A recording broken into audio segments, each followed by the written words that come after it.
Happy World Water Day. My name is Bhushar Dahal, and I'm your moderator for today's session. It is a true honor to have you all in this webinar titled Community Led Multiple Use Water System MUS in Decentralized Water Development. The event is sponsored by Nepal MUS Network. Again, I would like to welcome you all in this webinar. And starting our first presentation, uh, the title of the presentation is Addressing the Nexus of Women, Work and Water by Mansi Shah. Mansi Shah has been working with SEWA for more than 10 years as a senior technical coordinator in rural economic and development sector. She is program manager for future of work activities at SEWA. So Mansi ji, the stage is all yours for your presentation. Thank you. So namaste everyone and hope you're all doing well.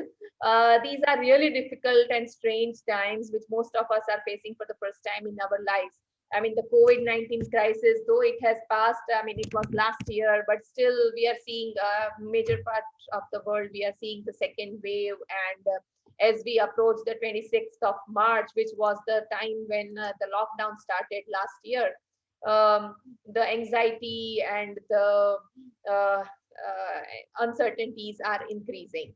But I would like to thank you so much for giving me an opportunity to come here and represent SEWA and our 1.9 million members, most of whom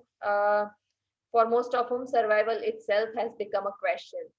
These are the poor self-employed women workers from the informal economy, the members of SEWA. So SEWA is a national trade union of over 1.5 million poor self-employed women workers from informal economy spread across 18 states in India. At SEWA, we strongly believe that poverty is the worst form of violence perpetuated by the consent of the society. And therefore, to help our members overcome this poverty, SEWA works towards facilitating full employment and self-reliance to our members through the joint action of union and cooperatives. With more than 54% of our members belonging to the agricultural sector, SEWA has been working relentlessly in the field of agriculture since 1995 to address the burning question of why does a farmer remain hungry through its agricultural campaign. So working with these smallholder farmers have made us realize that while world over, the issues of access to water, energy, finance, and livelihood are considered individual issues and dealt exclusively, for poor women workers and small and marginal farmers, especially the women farmers, these issues are not compartmentalized, they are integrated. It's a nexus. About 35% of the rural households in India have access to drinking water. Only 35% have access to drinking water at home. But the primary source of water for most of the other residents in the rural area, some 600,000 villages, is a shared hand pump that extracts water from a shallow aquifer. Because of mud, silt, and the salinity of groundwater, the hand pump and its moving parts degrade over a time. And therefore, the hand pump requires regular maintenance, which is provided by teams authorized by the district government. Therefore, with a dual objective of ensuring uninterrupted access to safe drinking water to rural households, while generating additional livelihood opportunities for its members, SEWA trained a cadre of 1,500 grassroots women as hand pump technicians and organized them into their own hand pump repair collectives. So let me invite my colleague, my sister from the grassroots, Budhi Ben, a hand pump technician from the Arvalli district of Gujarat, to share her first-hand experience. Budhi Ben, namaste Budhi Ben. બુદ્ધિબેન સંભળાય છે મારો અવાજ? તમારું mute ઉપર છે, unmute કરીને વાત કરશો.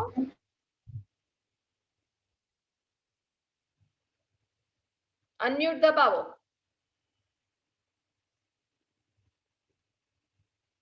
હા, હવે બરાબર છે, બોલો હવે. થોડુંક પાસે આવજો એટલે તમારું મોઢું દેખાય.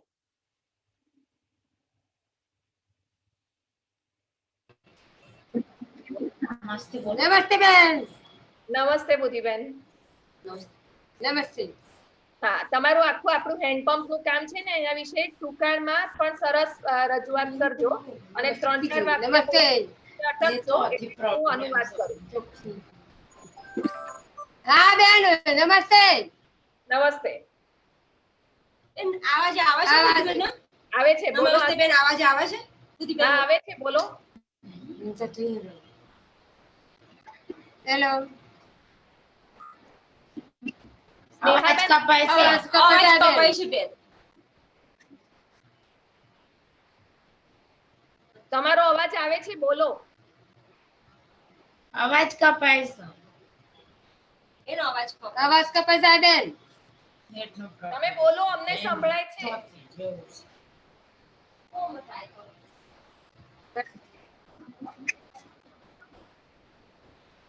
ફોન પર નથી થતું ચાલુ, તારા થાય છે. Okay, I think it's ID બોલ ને, આઈડી ચાલુ કરું હે ને.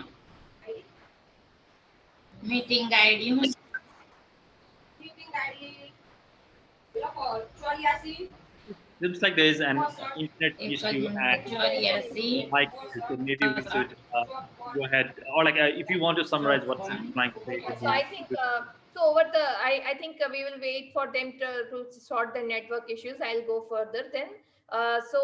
Over the past 10 years, as I said, SEWA has trained a cadre of 1,500 grassroots women as hand pump repair technicians and organized them into their own hand pump repair collectives. These collectives of the grassroots technicians have partnered with the local governments in 2 districts of Gujarat, and they serve over the past 10 years they have been serving more than 600 villages, repairing over 4,000 hand pumps. They take enormous pride not only in the money they earn but also the value of the vital work they do. However, these collectives of hand pump repair technicians only address the issue of drinking water. However, majority of SEWA's rural members are small and marginal farmers, and access to irrigation is another major factor that affects their livelihood. So, while majority of the villages in India are now electrified, the supply of electricity is highly unaffordable and very irregular, with frequent and extensive power cuts. This absence of electricity translates into difficulty in lighting and accessing water for irrigation. Difficulty in accessing water for irrigation means women have to walk long distances to fetch water, thus less time to earn livelihood or use expensive fossil-based fuels like diesel to operate the irrigation pumps. The combined effect of this translates into less time and resources available with women farmers to earn a livelihood.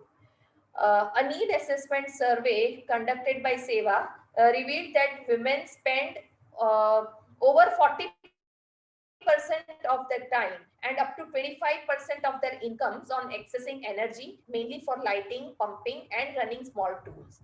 So, when women have less time to work, it impacts the income of the family. Now, women have a natural tendency of putting their family first, and as the family's income shrinks, it impacts the daily needs like food, nutrition, and clothing. With less money to spend, food supply diminished, and as women give priority to the male members and the children of the family, often there is hardly any nutritious food left for the women, thus affecting their health. This is the example of the nexus of women, water, energy, and food. Now, lack of access to water and energy also brings in other allied problems such as reduction in effective time available for livelihoods and welfare, reduction in child welfare, and deterioration of the overall health standards. And to address these complex and intertwined issues, there is a need for a holistic and an integrated approach. Therefore, to address the nexus of women, water, work, food, and energy, um, sorry, I got distracted by the question in the chat box, but I can answer that later on. Sorry. To address this nexus of women, water, work, food, and energy, SEWA has launched its integrated energy initiative called Haryali that focuses in facilitating affordable access to clean, green energy solutions, thus strengthening the lives and livelihoods of the poor rural women workers. So, one of the most important focus Hello. focus of Haryali was to circumvent year-round access to irrigation for the small and marginal farmers by facilitating affordable, clean access to clean green solar pumps for irrigation. And Haryali enabled this by providing solar pumps through innovative financing mechanisms, thereby enabling the farmers to not only irrigate their own fields but also provide water as a service to the neighboring farmers. Access to solar pump for irrigation has led to some very interesting and encouraging outcomes like ease of irrigation, safety, savings in cost of irrigation per crop, increase in cultivated area, increase in cropping intensity, progressive introduction of new crops, easy access to water for drinking, sanitation and animal husbandry, improved sanitation and improved animal husbandry, leading to improved health, saving in time, energy, and reduced drudgery, of course, reduced air and noise pollution, asset creation in the name of the women, and most importantly, an increase in income leading to better access to food and nutrition, clothing, and even better housing. So these are some of the impacts of SEWA's clean energy initiative. However, it is also a known fact that half knowledge is very dangerous. Similarly, putting technology like solar pump in the hands of the grassroots women without educating them in prudent management of water and money may lead to climate risk like extreme depletion of groundwater or indulgence in wasteful expenses. Therefore, as SEWA has now also started on focusing on promoting efficient and appropriate irrigation technologies and techniques such as drip irrigation, sense-based precision irrigation, along with the solar pump. So we try to promote the solar pump as the and all these technologies as a bundle. The success of SEWA's Haryali initiative has also shown that poor do not need charity. Um, Awareness about modern technologies and innovative enabling financial instrument is what the poor need, and these are the things that can help these small and marginal farmers turn their farms into an enterprise, thus making agriculture stable, sustainable, profitable, and viable. Additionally, we have also seen that over 30% of SEWA's the current membership is young, with members within age group of 18 to 35.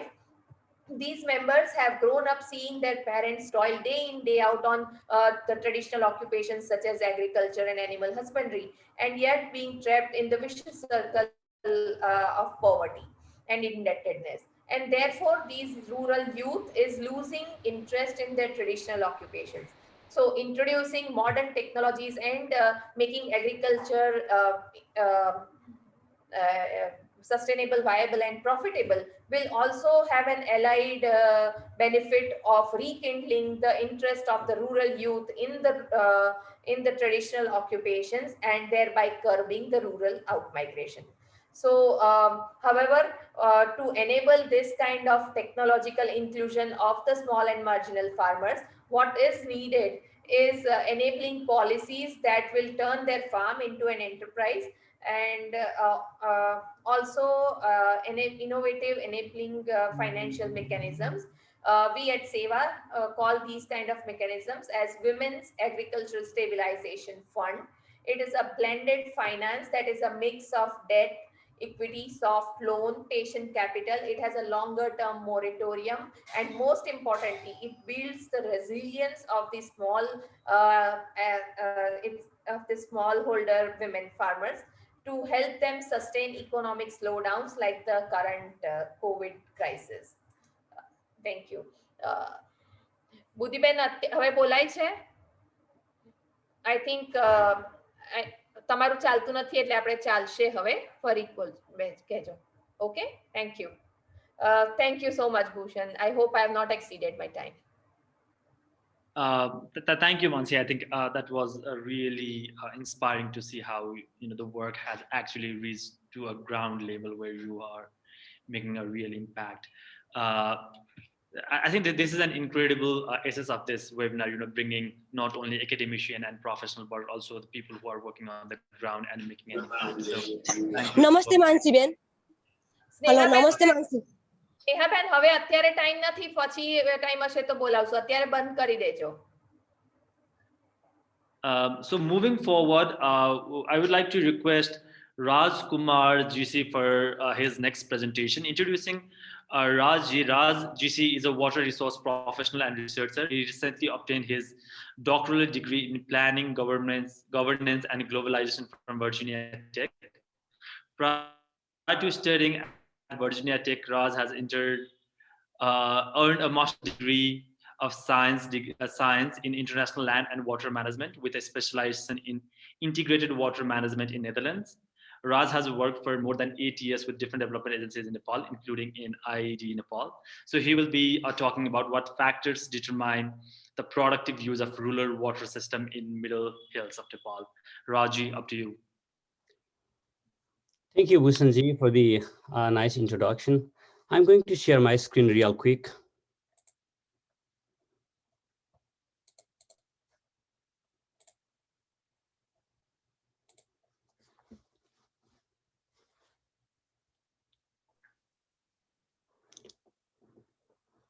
Good to see you all and welcome to my presentation. I'll try to address two research questions in this presentation as Bhusanji already highlighted. What is the extent of water-related productive activities in rural households supported by single-use system and multiple-use water system? What are the factors that enable rural households to engage in high level of productive activity? I recently obtained my doctoral degree from Virginia Tech, and the research I'm presenting today is the part of my doctoral dissertation. This is my second chapter that I'm presenting here now. I try to be efficient and finish my presentation within 10 minutes. I shall take a moment to introduce multiple use of water. More generally, multiple use of water is an approach to water service provision that provide water for domestic and productive uses. Domestic use for a household include drinking, cleaning, washing, and sanitation. Productive uses involve a range of income-generating activities, crop, livestock, agriculture, processing, among others. According to the pioneer MUS researcher, Dr. Barbara Van Koppen, the overarching aim of MUS is to improve rural livelihoods through water-based enterprises. However, MUS hasn't been officially defined. As the figure suggests, water service level runs from domestic to high-level water-related activities. The latter reflects that a domestic water supply system can be a MUS when domestic needs are met and sufficient water is made available for productive uses. I briefly introduce single-use and multiple-use water system is used in the study. That's how I have used in my study. Single-use water system are pipe system designed to provide 45 liters per capita per day. Government of Nepal leads the implementation of this system under its sectoral water supply, sanitation, and hygiene approach. By design, MUS are pipe system designed to provide 45 liters per capita per day for domestic use and 200 to 300 liters per day per households for high-value vegetable crops. These systems were pioneered by international development enterprises. With regards to the design, the domestic use tank is filled directly from spring sources, while the irrigation tank is filled with the excess from the domestic tank. This arrangement was made to prioritize drinking water over irrigation use. The study considers both systems to be community public infrastructure developed through demand-driven processes. I will focus my talk on the productive side of both systems throughout the presentation. Using IDE, MUS, and government source data sheet, and in consultation with the NGOs and local governments, I selected 3 words most appropriate for the study. These sites were ideal setting for this study because MUS and SUS that have been operational for several years were widely available in the research area. The map shows the location of 3 sample sites. I quickly show 3 pictures of the study sites to give you an idea of how these communities look like. Walling of Sangja, Bagnaskali of Palpa, Annapura of Kaski. I conducted a rapid assessment of all 60 water systems that existed within the 3 sample wards. I collected the general information on the water sources, water system, their operational status, geographic characteristics, administrative boundaries, settlement patterns, among others. This assessment allowed the development of water system selection criteria and the sample frame for the research. Water systems were excluded from the sample if they were serving fewer than 10 families, served by 2 or more neighboring communities, partially functioning, operating in parallel with another system in the same community. These criteria were useful to exclude a less representative water system. The sample frame together with the criteria informed the selection of 10 systems, 5 multi-use water systems and 5 single-use systems serving 213 households. I conducted 202 household survey out of 213 identified households served by these water systems. The household survey included a set of structure questions to assess households' water-based productive activities, water consumption, related incomes, and social, economic, and geographical factors.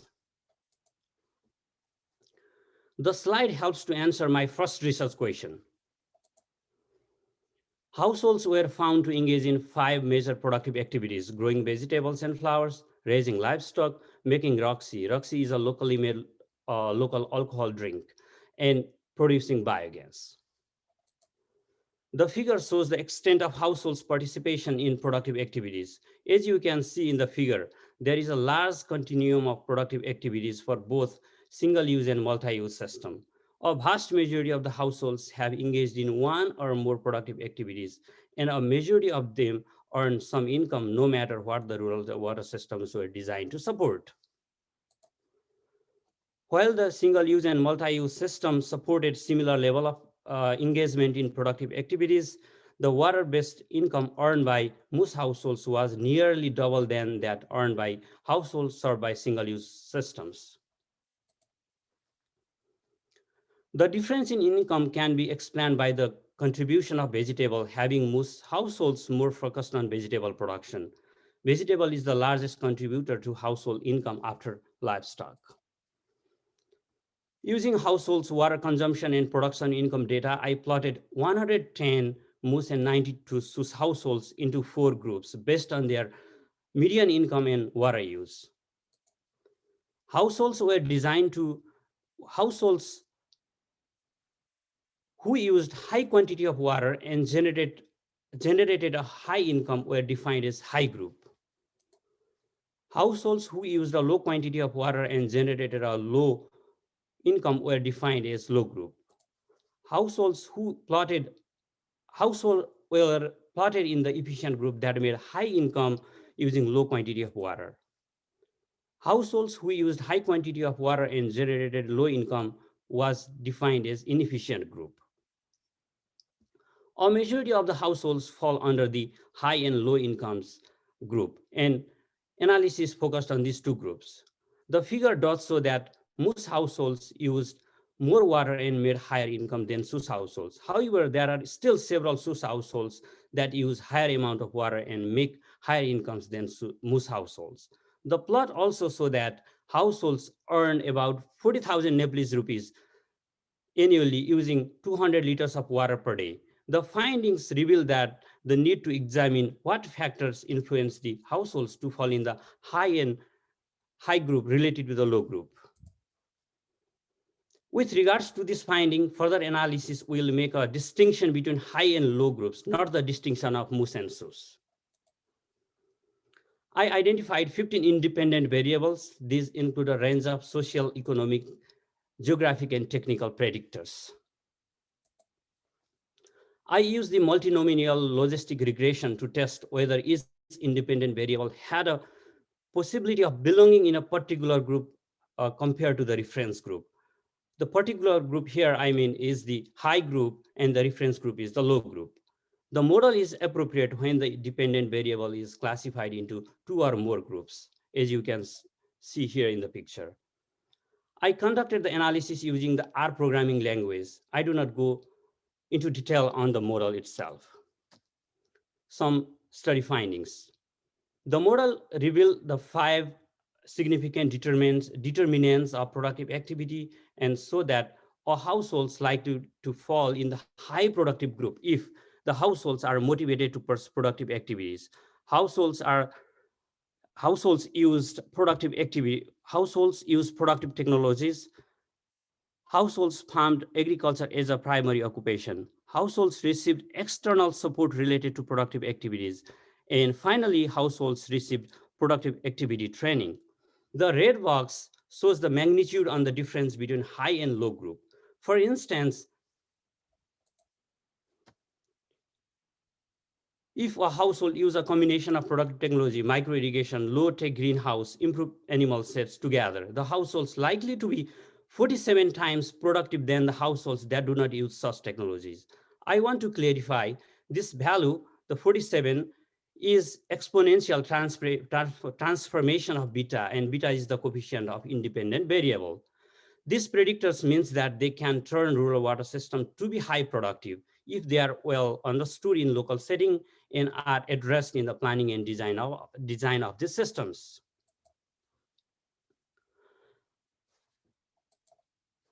I would like to highlight some of the variables that had some influence on high level of productive activities in addition to those dominant predictors. The model also allowed to estimate effect size. The possibility of households being in a high group increases by 1.2 times when households use a private tab over public tab. 2 times when households had access to water for year-round irrigation over households without such access. By 21 times for households located in Sangja over Kaski.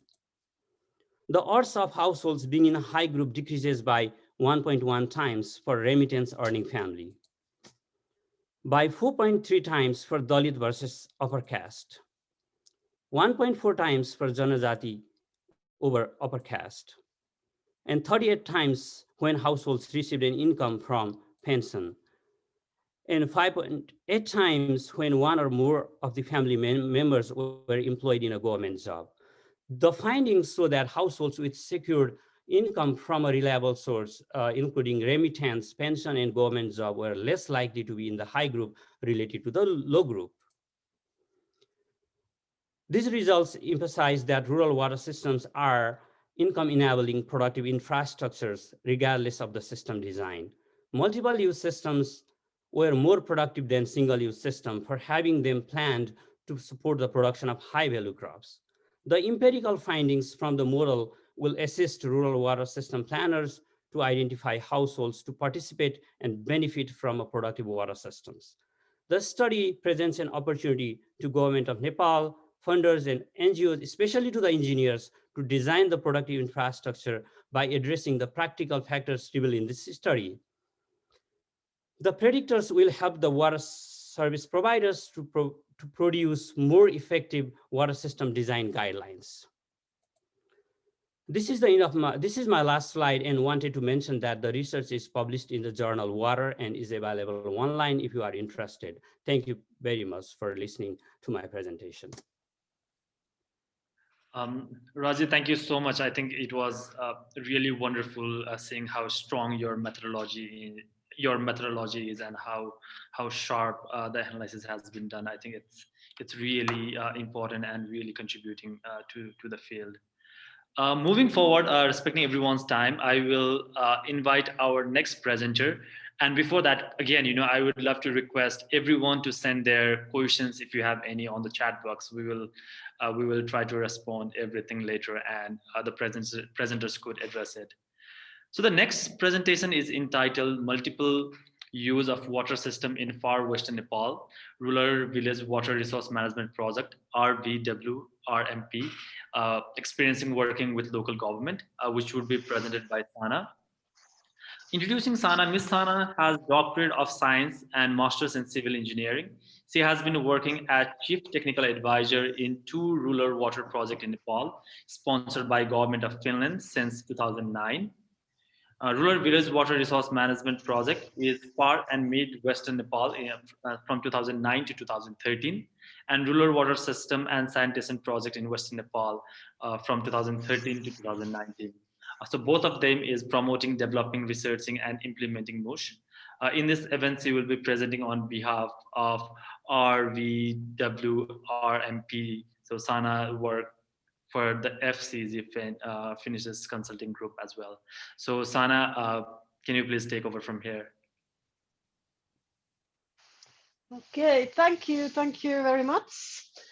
And should I get cut off for any reason, my colleagues Juho Haapala and Pallab Nepal are both participating and also eager to answer any questions that may come. So this is teamwork from the RVWRMP. And like you said, we are sponsored or funded by the Government of Nepal, European Union, and Ministry for Foreign Affairs, Finland. So next slide, please. Okay, so RVWRMP now we are presenting the practical approach into multiple use of water systems. So we had the academics, and after that will be more research also, but I'm presenting the practice. And in this presentation, we are sharing how RVWRMP is integrating MUS, or multiple use of water systems and services, in all water supply, and this is like often drinking water supply systems. But RVWRMP works also for irrigation, home gardens with drip irrigations, polyhouses that certain value chains. We have also renewable energy, improved water mills, and some solar pumps, and also micro hydropower, and cooperatives, and of course, sanitation and hygiene. And working through local governments, this is now the point of entry for this presentation. Working with the local governments, we can overcome many gaps, like sectoral gaps that are often there when things are planned and funded and handled at the central levels, because the tangible value of water is really realized then at the local level. At the moment, RVWRMP phase 3 alone has completed 618 water supply projects, and these are now drinking water supply that all have certain amount of MUS in its different ways included. But there are also 67 schemes that are specifically designed and named as MUS. And these are combined with the farmer-managed small-scale irrigation canals, improved water mills, and other significant other water uses. And you can see the slide there. You can see also on the slide on the right-hand side who are our competent authorities and how many phases RVWRMP has had. This third phase being a really big one now with the European Union funding. Next slide.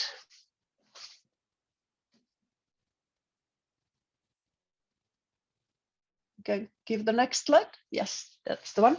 So this is showing how MUS kind of looks like within the household level, in the kind of household sphere of life. We have one sanitation and hygiene block there. There's the toilet, there's also bathroom, and collecting the drainage or grey water from the bathroom into this irrigation tank. Similarly, this tank is getting the overflow and drainage from the tap stand. And integrated to that also are the dishwashing racks and private connections that are very much high in demand at the moment, and that's well in line with the SDG 6. Many households in Nepal, because of the topography, have very many opportunities for conveying any extra water from the drinking water source into their home gardens and trees and for other purposes. So in that sense, RVWRMP is also doing extensive training on how to set up the polyhouses and introducing new plants and practices, organic fertilizers. In the picture, we can see urine and so on. And in far western Nepal, these were really new. So when RVWRMP started there was not so many gardens, if at all, around. In the next slide, we can see then when we step outside the home environment, and you can give the next slide.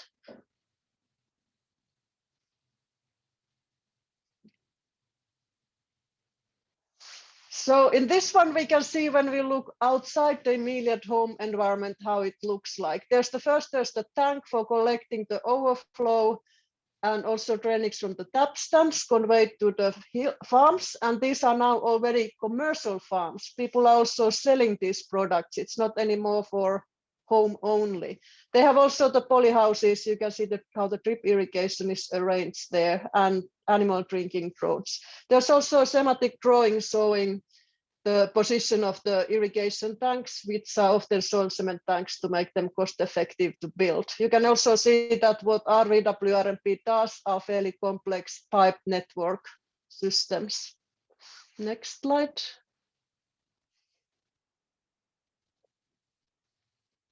And the main point of this presentation was to bring in the local government's view. Is the next slide coming? Yes, so RVWRMP works through the rural municipalities who are kind of owners and leaders of this project. They plan, implement, report. The funds from Finland and EU are also channeled directly to their accounts, from where they are channeled to users committees, but also for running a WASH related stuff or livelihoods related stuff within the municipality.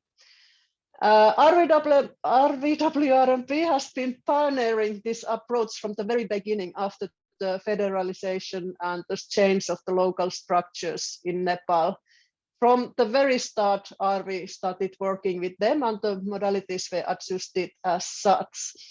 And at the moment, RVWRMP has help the municipalities, 27 municipalities in far western, but also in Karnali provinces to establish WASH management boards.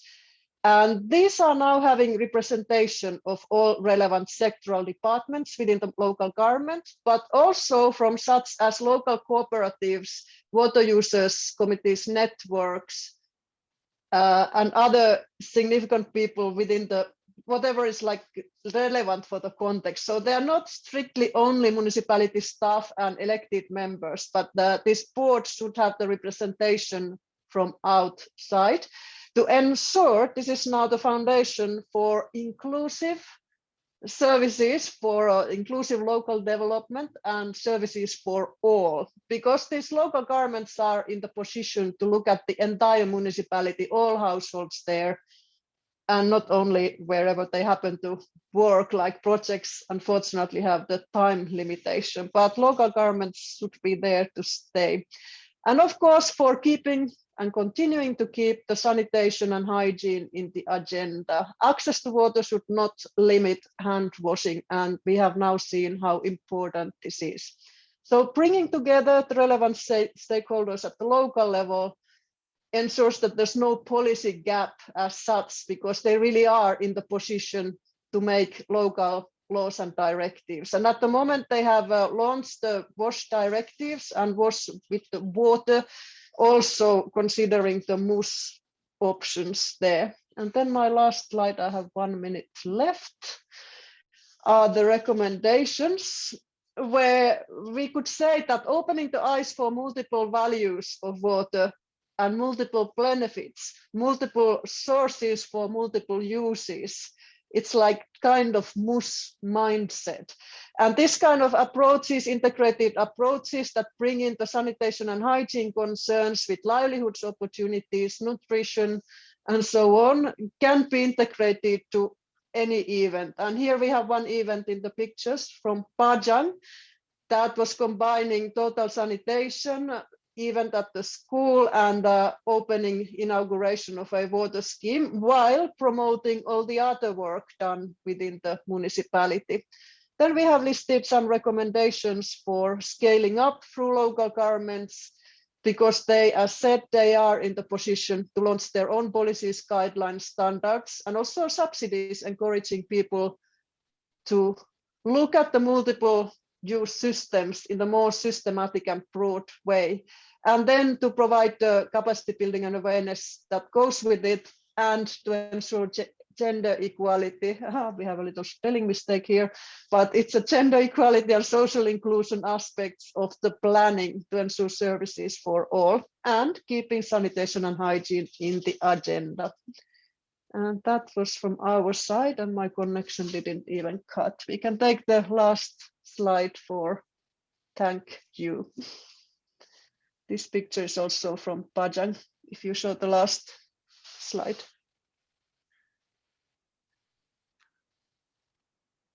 Thank you. Thank you from my side. Anna, thank you so much.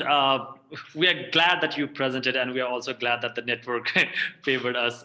It was such a great presentation. The highlight for me was MUS is not only about how multiple use we can do it, but also about a mindset. Which is such a beautiful thing to learn. It's a mindset that you want to create.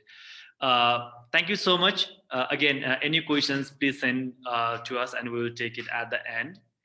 Taking this forward, the next presentation is entitled Institutionalization Process of MUS, Result of Recent Review of its Implementation. The presentation will be given by Mr. Prachanda Pradhan. Introducing Prachanda Pradhan, he is a leading scholar who has been promoting values and benefit of farmer managing irrigation system in Nepal and other developing countries since last 35 years. His work has focused primarily on three disciplines: irrigation management, community development, and public administration. He has published several books, articles, and journal in these fields. Excuse me, I'm not saying the whole profile that has been sent to me, because if I do that, I will take 10 minutes, and which I would not want to happen. So Prasandaji, over to you for the next presentation. Thank you. Slide, please.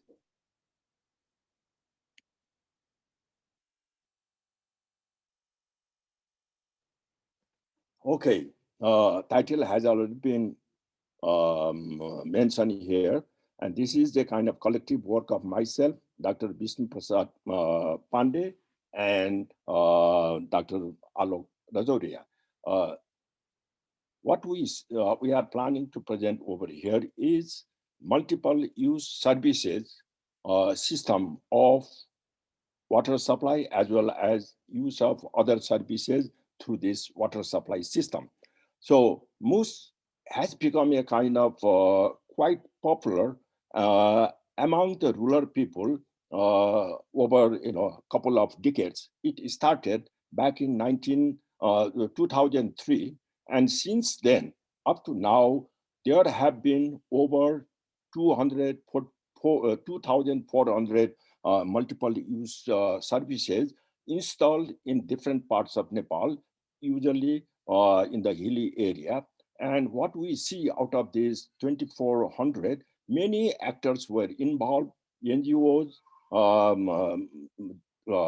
local government, development agencies, so many agencies, and the community themselves. And in terms of the financial contribution, we see the combination of many agencies over here, including the community, including the local agencies, local government, NGOs, CBOs, and all those agencies are involved in the promotion of this MUS. Therefore, MUS is now gradually taking root in the society, in the community, in the economic development of the country. Next slide, please. So MUS has multiple uses. It generates income. It raises awareness on use of water efficiently, and strengthens the capacity of the local community, and it brings health benefits, including for wash and dietary system. And MUS is contributing to climate change also. So MUS has different stages or different ladders. So at the basic, we will see about 50 liter might be only limited activities. The more water we get through this MUS, then multiple activities come in, and more economic activities come in. So over 100 and 200 liter, it will be many other economic enterprises as well. Next slide, please. So we did the study, intensive study within this Anukulan brass project. covering 7 this MUS system, and then covering in 3 districts. Yes, please, next. So this study, we did say 3 district study and focus group discussion and consultation with number of stakeholders. Next slide, please. So different stakeholders. Next slide, please. So this happened to be the old slide. Next slide, please. Okay, now we see institutionalization process of MUS. The way how we see the institutionalization, as I told you, the number has increased, the actors have been quite active, and different types of actors are directly involved in the promotion of this MUS. So therefore, it has become a kind of value. It has become a kind of norm to adopt this MUS in the rural communities. That itself is a kind of important thing. Along with the adaptation, there we need to have technical feasibility, appropriate type of funding, and then appropriate use of the available water. So this study provides a kind of insight about the institutionalization process of MUS. Next slide, please.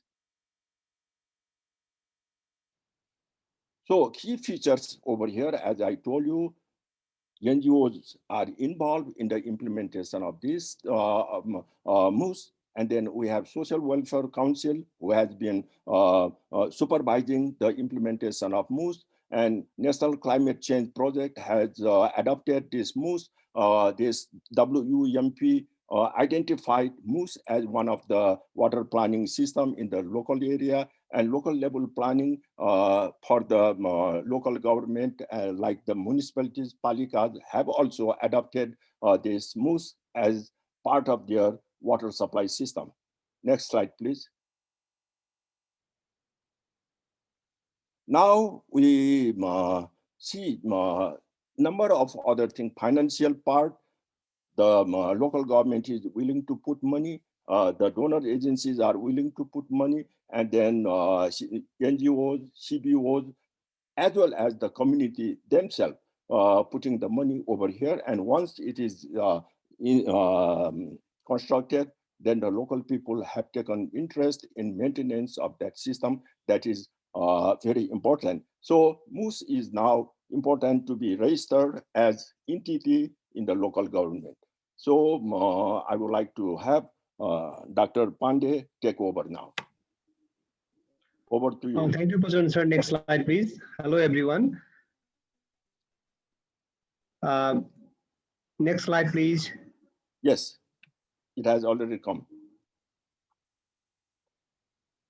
Oh, yeah, thank you. There are a lot of opportunities related, previous one, please. There are a lot of opportunities for institutionalization of MUS based on our observation at the local level. Previous slide, please. Based on our observation at the local level, for example, there is a high level of enthusiasm among the local leaders in rural municipalities who want to achieve meaningful results. So it can be capitalized for developing local municipalities as a center for promoting the MUS. Second one is there is a strong demand for MUS from villagers. They are even keen to contribute labor or cash towards installation of MUS in case of the gravity MUS. And third point is there are the people have derive a lot of benefits in terms of economic benefits, health benefits, and they also have organized supportive activities like cooperatives and vegetable collection centers. Next, please. In addition to the opportunities, there are some barriers as well. Next slide, please. For example, there is a lack of clear and precise information about MUS among the rural municipality leaders and the officers. There is inadequate promotion for institutionalization of the MUS, especially with the focus on collaboration mechanism between rural municipalities and development actors. And water sources registration is also an issue, and it needs an appropriate mechanism for water sources registration and allocation. In addition to that, we also need registration of MUS and water user association, MUS water user association for securing water rights. And the next slide, please. This is the last one. Some of the thoughts on way forward for institutionalization includes integrate MUS with the water user master plan of the Palikas. Also, we can legitimize MUS through the various approaches, such as streamlining MUS and water user association registration in the government agencies. We can capitalize autonomous power of Palikas in developing, planning, policy making, and budgeting for inclusion of MUS in government plans and programs. In addition, we can highlight the food security dimension of MUS by further research on the nutritional benefit of the MUS, which is not yet well understood. We can also create enabling environment for MUS through linkages, coordination, and partnership between the state and non-state actors and stakeholders at the local level. And finally, we need to focus on design and implement targeted training programs for skilled technicians and engineers on MUS design and organize orientation programs for association of Palikas, for example, Municipal Association of Nepal and National Association of Rural Municipalities in Nepal, who have the strong linkage across the country and who can play an influential role for institutionalization of MUS. Thank you so much. Prachandaji and Vishnuji, thank you so much. I think that is a really informative presentation that you did. Hello. Namaste, Mansi Ben. All right, sorry about that. So keeping time, I would love to go to our next presentation, which is in the title Rural Water Supply System in Nepal, Factor Affecting Equitable Water Access. It will be presented by Manita Raut. Introducing Manita, Manita Raut is a senior, Manita Raut is a senior research officer at International Water Management Institute, Nepal. She co-leads a research project on understanding the ramification of gender roles and power dynamics in rural water supply system functionality. A sustainable development graduate and Open Society Foundation fellow, Manita is passionate about inclusive water system, collective farming approaches, feminization of agriculture, and agriculture technology adaptation. Manitaji, over to you for the next presentation. Thank you. Thank you so much, Bhushanji. Hello, everyone. Today, I'll be presenting on public rural water supply systems in Nepal, factors affecting equitable water access. The work that I'll be presenting today was carried out by myself and my colleague, Dr. Alok Razoria. This is part of DFAT Water for Women funded research project titled A Gender Perspective to Understand and Enhance Factor Affecting Functionality of Water Systems in Nepal. I'm just trying to change my slide, but for some reason there seems to be an issue with that. Let me just do that. There you go. The objective of this particular research work that I'll be presenting today is to understand the role of gender and social inclusion in access and management of public community managed rural water systems, where our focus lies in water for drinking and wash purposes. However, although I talk about these sectors, when we talk about water and sanitation requirements, these are also affected by how irrigation, livestock related water decisions are made. So understanding this in terms of how water access is complicated by pre-existing inequities is important. So to do this, we have asked two questions. The first is, what are the major factors affecting local water institutions in achieving gender and socially inclusive practices? The second is, how do the current rural water supply systems and management affect equitable access to safe drinking water for all? So as for where we conducted this research, this was carried out in 2 wards in 2 rural municipalities of Nepal, that is in Dailekh district and in Sarlahi district. Now, as you can see in the map, these locations have differences in terms of where they are situated. Dailekh is situated in the hilly terrain of Nepal and Sarlahi is in the Tarai. But beyond geographical differences, there are also differences in terms of ethnicities and water access practices. In Dailekh, the hilly terrain, we find that spring water is accessed decentralized and it's managed by community water user groups. But in Sarlahi, in the plains, it is accessed, the groundwater is accessed through private and shared hand pumps.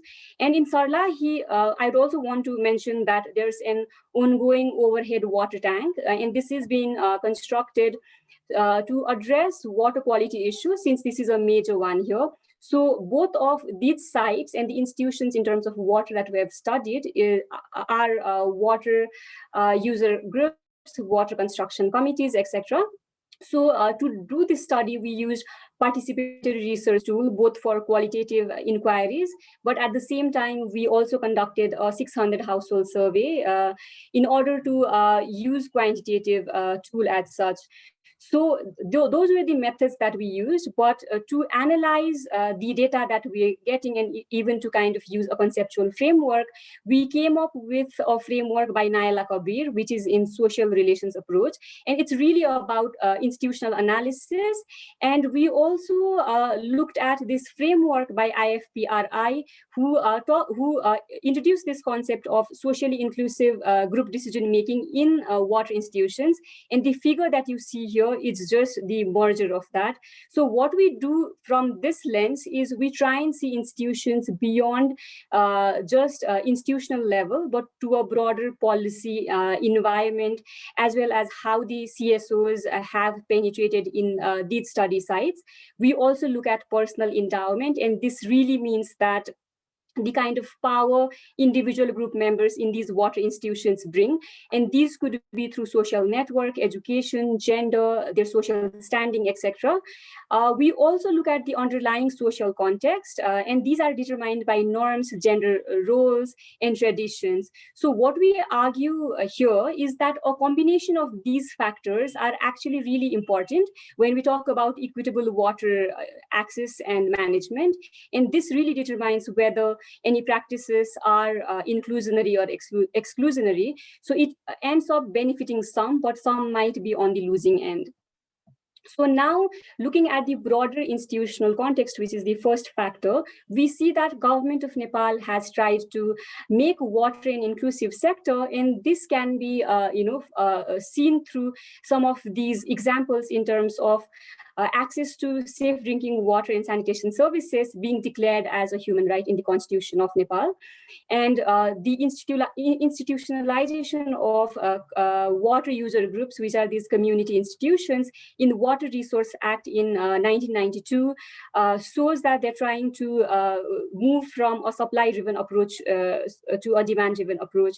And in order to make these institutions inclusive, there are also mandates in terms of the representation of women that has to be up to 33%. And this has been in several documents, including the Constitution of Nepal. And now with Nepal's move to federalism, to a three-tiered government, there are local government, which are municipalities and rural municipalities. In the Local Governance Act of 2017, we see that the local government have been given substantial control in order to regulate and work in the water resource sector. However, despite this, what we see is that a lot of studies show that marginal groups, poor and women are still burdened with water-related payment, labor contribution, and at the same time, their representation in decision-making space is also not up to the mark.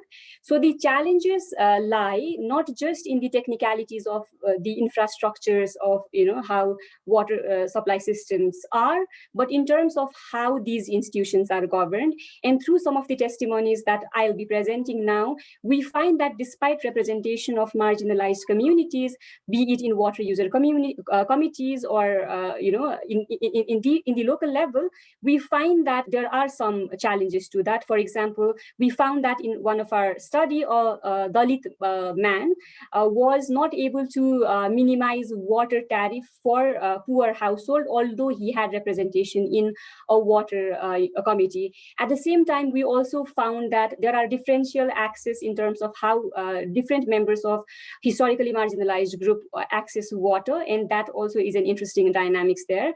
And also we found that there are some kind of water conflicts in the hilly terrain or hilly study region of the lake, we found that the upstream settlements sometimes would cut pipes because the water project there was originally intended for drinking and sanitation purpose only. So they would do this to meet the irrigation and livestock water requirement needs. And this limited water access for downstream settlements.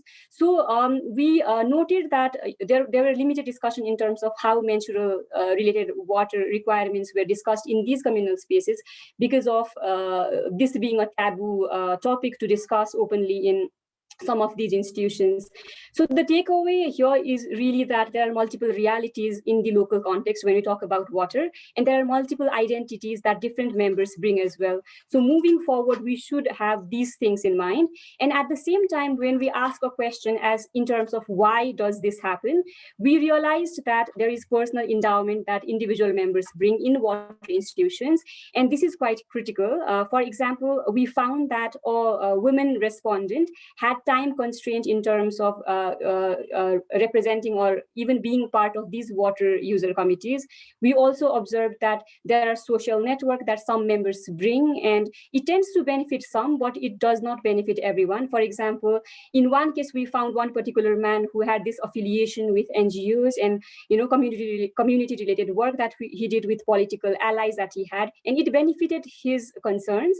But we found that a women member was not able to adequately represent her needs because she had extended and immediate male family members in these groups. So now this is the last slide, and trying to make sense of these multi-layered inclusion realities in water, we found that there are a couple of things that we need to note. That is, access to water is linked with wealth and power. And what needs to be done here is that in all levels, the conversation needs to happen, not just in terms of what is to be done, but in terms of building capacities of these institutions. And it has to be in terms of allocating adequate resource, monitoring how these institutions are functioning, and so on. So because we recognized that conversations need to start, it needs to happen for equitable water management, a couple of things can be done. And one could be evidence-based dialogue. And in this particular research project, we're trying to do that through a couple of activities such as gender training, where we bring in multiple stakeholders to try and discuss about their perceptions around gendered, for example, role division in WAS sector. We're also coming up with participatory videos where we bring in multiple stakeholders to talk about their realities, because of course it's different. And we initiate critical dialogue so that policy and practices can be pushed towards being more equitable. We also are conducting radio dialogues where we bring in these multiple perspectives again, where we discuss about why things are different and why multiple perspectives have to come about. And with that, I'd like to conclude this presentation and look forward to more discussion and share some of the research findings that we have, but would like to stress that inclusion is not straightforward, participation is not straightforward. So when we really want to make water projects inclusionary, we need to really consider these multiple realities. And yeah, with that, I'll conclude my presentation. And yeah, we'll look forward to some questions or discussions ahead. Thank you so much.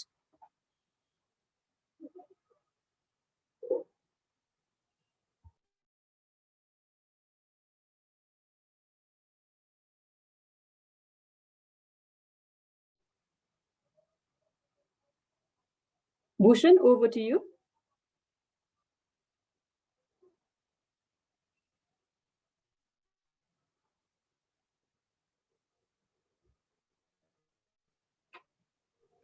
Mantaji, I'm so sorry. My just internet had Okay. some hookups. Yeah. Before the hookup, I was really blown away by should I be more interested on the presentation that you are giving, or also keep a second eye on the chat? The amazingness, the depth of the conversation that we are having in the chat. That is both equally exciting.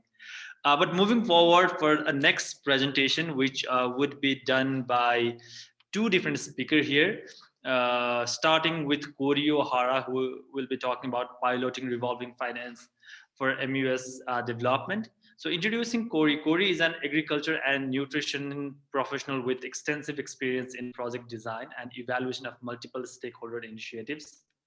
with a specialization in supply chain and ethical sourcing. Corey received his PhD from Tufts University, where he researched the interaction between agriculture market, diet, gender, and social inclusion. Before joining IDE as a country director in 2020, he has worked in US Department of State as a foreign language officer and associate director in Clinton Global Initiative. I would also like to take this opportunity to introduce Luke, who will be presenting right after Corey on a topic scaling groundwater MUS. Introducing Luke, Luke is an agriculture and applied economics working as senior economics for IDE based in US. Luke has led market system program focused on climate adaptation and developing last mile supply chain to enable small farmers to become sustainable commercial farmer in Nepal and Bangladesh from 2000 to 2019. Again, as I said, if I go on talking about the introduction of these two gentlemen, I will be taking 10 minutes. So I will hand over the floor to first Corey O'Hara and then Luke right after that. Over to you, Corey. Great, thank you, Bhushan. I'm going to try to share the screen properly. Let's see how this goes. Can everyone see it properly? Yes. Okay, welcome everyone and thank you. So in this presentation, a little bit of a shift from some of the discussion that we've had so far. I won't be focusing on the MUS model itself and this idea of multiple uses of water. I'll be speaking about an experimental pilot project that we did to test the viability of a revolving fund to help in construction of rural water systems. I'll be giving a quick and high-level overview with the goal of sharing some lessons so that other projects can learn from our experience. Now, under the Anukulan project, which was part of the DFID-funded Global Braced Initiative that Prachantaji spoke about earlier as well, we developed piped water systems for 162 communities. These were engineered to provide sufficient water to meet both domestic and basic agricultural needs. And then we linked them to agricultural training and market development. We found that this helps to ensure that farmers would receive more income, effectively making the systems profitable for farmers. We also built in training for water users committees and helped them to develop systems for collecting user fees to cover operation and maintenance. But the financing part is always tricky. They take a lot of capital outlay to develop. Even though most communities are able to pay off the cost of a system like this within 1 year, during a short extension phase at the end of this Anukulan project, we piloted a revolving fund that we hoped would solve this, this initial cash outlay problem. So the fund, this revolving fund, cost about £3,500 or about $5,000 per unit. That typically would have gone directly to cover a fraction of the construction cost. And it was put into a fund managed by the Marketing and Planning Committee of a local produce collection center. So this was a first attempt to institutionalize at least a small part of the funding required for MUS construction. Under this extension phase, the project developed 20 water systems, and we sampled half of the communities for this qualitative study. We did more intensive interviews and focus groups in Surkhet district, and in Dadaldura district, which is more remote, we conducted interviews over Zoom with the collection center marketing and planning committee members, along with some support from local project staff. Now, the results were mixed. I wish I could say that it was all a success. They were not what we expected. And I think in many ways, the mixed results reflect the challenges of having had just a very short timeline for this extension phase of the Anukulan project. In good news, all MUS except one were still fully operational. That exception was damaged during a flood, and the infrastructure is now being integrated into a government rural water supply system that's being developed. So although the intakes are damaged, the system itself will function and it will have a new life connected to this government system. All communities were also using the water for both productive and home use. In other words, it really was at least meeting that system where it was meeting the purpose of the system. Some, though, that were built at the end of the project, we found that they were still consuming most of their produce, so more subsistence farming rather than integrating that marketing piece. And we think that was really just because they were receiving less support because it was just at the very, very tail end of a long project. Now, regarding the revolving fund, only 20% of the MUS user groups had refunded the funds to the collection center. One has only refunded 60% of the funds.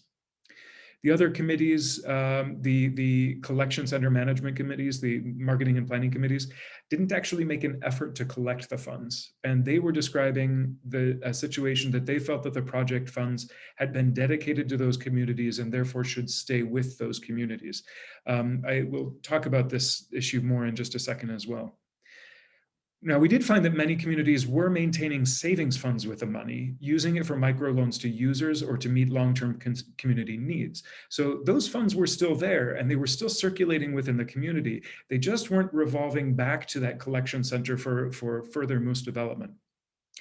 And now finally, at a higher level, all of the water users groups we found, including the women participants, had become voices for advocacy within their respective committees and communities. So there's also clearly a social component of this that we found was very positive and really tracks very well with past findings as well. Now, here's Mr. Pahalman Kadka. He was the chairperson of the Marketing and Planning Committee in his community in Surkhet. This was, well, his quote really highlights the fact that institutional capacity was a major theme throughout this study. We saw it at multiple levels. In communities where the short project term didn't allow for additional intervention at the community level to support farming, we found that the economic benefits were less. And as this chairperson observed, the marketing and planning committee members themselves in some areas were just not engaged. This wasn't uncommon. The committees felt that they didn't have ownership over the funds. They didn't really understand the revolving fund model very well, and they preferred to just let the communities keep the money. Frankly, I think because it was easier for them, less hassle. Now, let's see, so high-level conclusions. This revolving fund component didn't perform as we expected, partly because these marketing committees didn't feel ownership over the funds, and it suggests we need a different kind of institutional engagement.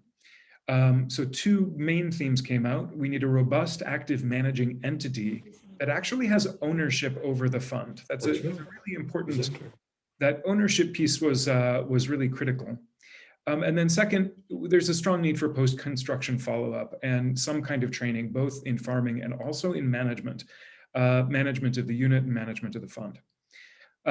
We felt strongly that had we engaged these communities earlier or had we had a longer project period, it would have enabled more effective follow-up on that revolving fund model. That timing issue really was critical, and we unfortunately had a very short time.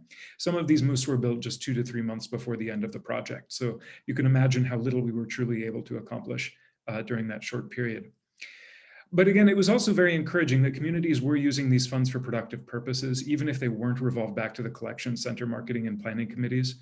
As one group noted, they'd already saved more than 3 times the amount of the original investment. So we did feel that there was some really strong benefit as a result of the project, even if it wasn't quite accomplishing exactly what we had hoped.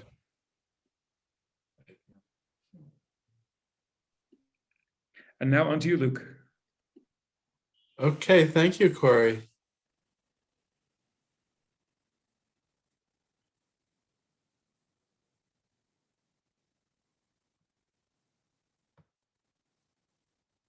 Well, I'd like to share a bit about our work within IDE. IDE works in 9 countries in Africa, Asia, and Latin America.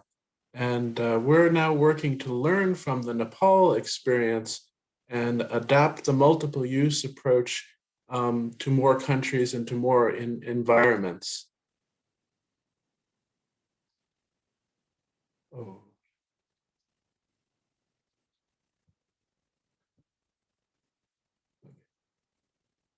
So in Nepal, we primarily have focused on developing gravity-fed systems that are in the hills. We've developed around 500 systems that serve around 80,000 people. But we also do have experience in the plains where IDE has facilitated more than 200,000 households to access groundwater through the treadle pump in the past and electric and diesel pump sets. And in the last few years, we've facilitated sales of around 500 solar pumps. We're working right now with two companies, the sunflower pump manufactured by Future Pump and the Sunlight solar pump, which is developed by Enos from Switzerland. We have found that a significant number of electric pump and solar pump users are in fact using that water for multiple uses at the household level, both for agriculture and for domestic uses. There is a recent and important publication out from Practical Action Publishing, Self-Supply, Filling the Gaps in Public Water Supply. And it really establishes that self-supply is quite significant. For example, in Africa, 330 million people are depending on supplying their own household water, and also establishes that many of those households are in fact using the water for multiple uses, even those type of systems are not designed for multiple uses. So right now within IDE, we take the human-centered design approach, HCD, and we're working now to verify business models for using groundwater for multiple use by design, designing systems that are in place for the multiple uses in Asia, Africa, and Latin America. And the approach includes consultations and what we term as deep dives by multidisciplinary teams in the field. And we're looking to examine models for groundwater. We do see that in many developing countries, groundwater is going to be the main source of water for multiple use. And we're looking at the household level and at clusters of households in areas where self-supply is there. And just to note that we do see that the priority should be for domestic use, and only if a surplus can be generated would that be used for agriculture. We are looking and focusing on the use of solar and electric pumping, and we're also looking to assess water quality and, as needed, to integrate water treatment solutions. One of the key findings that we're going to build on from Nepal is the integration of last mile agricultural development and partnership with the private sector to finance the scaling of groundwater multiple use systems that are systems by design. And I would say that there is just one of these huge opportunities right now to develop multiple systems, especially in the areas where there is self-supply, systems that are done explicitly designed for multiple use, and really important for food security, women's empowerment, and coping with climate change. Thank you all.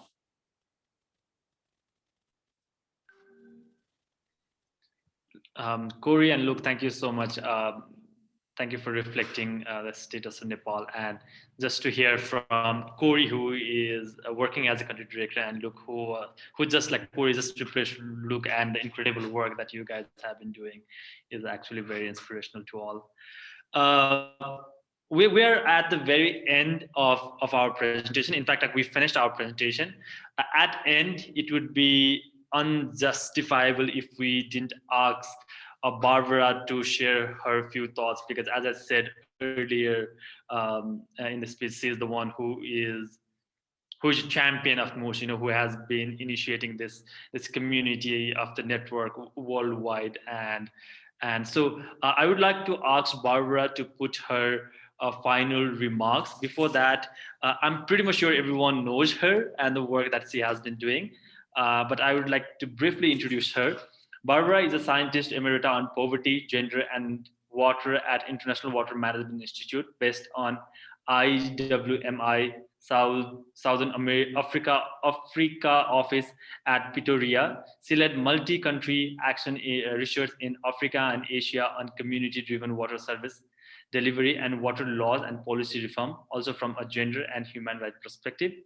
She is lead author and editor of 5 books and co-author of over 150 international peer-reviewed publications. That's incredible. So Barbara, can you please put your final thought and end this session, and we'll go into a question and answer.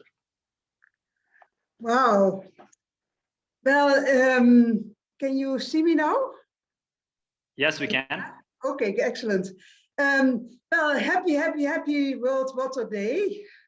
And congratulations, really, Nepal, for again being such a champion in making it work, showing, make it visible how fantastic multiple use services are. It is seeing is believing, and I'm very impressed by the way since early 2000s that IDE started with the multiple use design, infrastructure design, how Nepal has been showing what the benefits are. Multi-purpose infrastructure, it happens anyhow, but then also design it and promote it. Show that, as Raj, your fantastic PhD, show that even systems designed for wash for domestic users are in practice also multiple use, and people may have the benefits from that. As you say, it is an integrated approach, certainly from a gender perspective, as Manita also highlighted. Women can't. As SEWA, as Mansi, you made so clear, women can't think about only productive uses of only domestic uses. They immediately think about all uses and with a priority for domestic uses, as the human right to water movement clearly accepts as well. So the effort and the success for the Rural Village Water Resource Management Program to really bring at the local government, the new local government, now together in one water body to support communities. I think, well, that is always, has always been the biggest problem, because the government, scientists, we are really locked up in our sectors. We are very happy, and we should be happy with the expertise, for example, in IMI, to make more productive use from water, how to have the right seeds, how to get the markets, what to apply, etc. So the expertise to render water use to plant more productive and more profitable, that remains very important. And similarly, as you highlighted also, Sanna, hygiene, certainly in these times, remains a key issue. 5 liters should be clean per person per day for drinking. That's point of use treatment, etc. That remains very important. So the professional experience of the silos remains very important. But when we get to infrastructure, it is the same solar system. It is the same gravity system. It will be the same groundwater pumping. And people use it already for multiple purpose. Also combining the multiple sources, surface and groundwater sources. So Nepal is again showing that it works. And you have inspired us already in South Africa. I see some very South African colleagues. Several colleagues in South Africa, where we have also tried to get the community-led planning process applied, the process that the WUMP, the Water Use Master Plan, already since the 90s has been piloted and innovated in Nepal. We're trying to replicate it in South Africa as well, and the whole concept of MUS. And I'm happy to also then, to conclude, to highlight that the rural water supply network, more coming from the wash sector, is now really opening up to the multiple users to integrated, holistic water services delivery globally. And IMI, we are now also from the productive water sector, we are now a member of the Rural Water Supply Network. And interestingly, Luke, you already mentioned it, the self-supply is now coming up. In IMI, we talk about farmer-led irrigation development. And the wash sector, and the book that you referred to by Sally Sutton, comes from the wash sector, also saying, well, people, if they own, very important ownership, if they own the infrastructure, they invest themselves, and with support for supply chains, for technology development, etc. But if the community really can own the infrastructure, it's again multiple use. So we really are moving now in the past 10, 15 years to really get the MUS mindset that already exists in the communities. They have managed their multiple sources, multiple uses since time immemorial, preferably multi-purpose infrastructure as the rule, certainly around homesteads, but sometimes single-purpose infrastructure. So we are really developing the mindset as support agencies, as government, to anchor our knowledge in communities' water wisdom, and which will benefit everybody. So congratulations, and you made me a very happy World Water Day. Thank you, Barbara. I think it makes everyone happy that you're here talking about, you're sharing about the work that you have done and the work, summarizing the work that everyone around the world is doing.